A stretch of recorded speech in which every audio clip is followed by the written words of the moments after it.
Hello, this is the video for salespersons who want to learn about the techniques for sales call and more so the prerequisites for a sales call.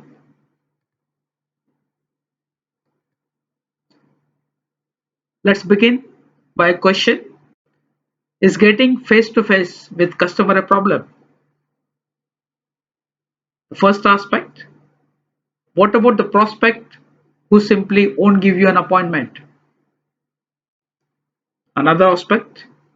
Hot tip prospect who is a complete blank to you so that you wouldn't know where to begin even if you could get to meet him. And the fact is, the best tactical skills in the world will still be useless unless you can first open the door.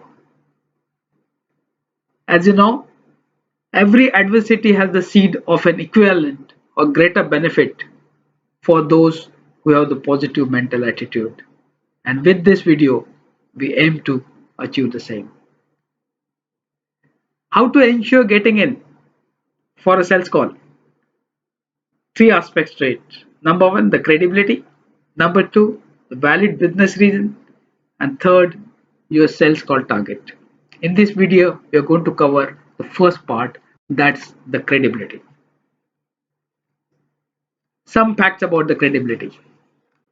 If you can't convince your potential buyers that you can be trusted, you are no better off than the lemon peddler whose income is based on deceit.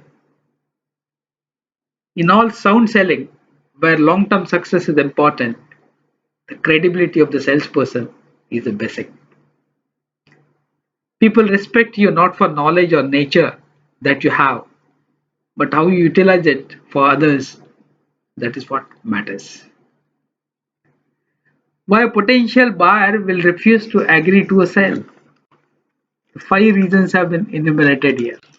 The first, there is no need for the purchase, no clear fit between the product or the service that you're proposing and the buyers want. The second reason for a potential buyer to refuse for a sale is there is no money or not even money in the budget or no way to get it allocated to make the particular purchase desirable. Third, there is no desire on the potential buyer's part to make the change that the sale would represent. Fourth, there is no urgency to make that change at this particular time. And the fifth reason why a potential buyer will refuse to agree to a sale, there is no trust. No basis for the buyer to believe the seller is concerned with both their interests. That is where we come to trust, and lack of trust, friends, kills more sales than the other four reasons that we have just said. The fact is, almost nobody buys from a person he doesn't believe can be trusted, except for you are the only available supplier for a given product or service, and the buyer is desperate to have it. The elements of credibility are your experience, your knowledge, the way you present yourself, and your associations. And ultimately, credibility means you are believable. When we talk about the presentation, what are the facets of presentation? Your personal appearance while presentation, your language and pattern of speech, your personality and demeanor, general level of professional courtesy that you exhibit, the way you look and sound to the customer, all these facets also play important role. The professional courtesies that you display, that means you showing up on time for the appointment. You know, discipline is doing what ought to be done when ought to be done, whether you like it or not. Another one, you being organized in presentation and listening attentively to what the prospective customer has to say are demonstrating more than mere etiquette. You are showing concern for the other person that defines good selling and good manner. Is credibility earning a continuous process? Yes. As hard as it can be, sometimes to gain credibility with your customers, it's extremely easy to lose it unless you keep earning it every time.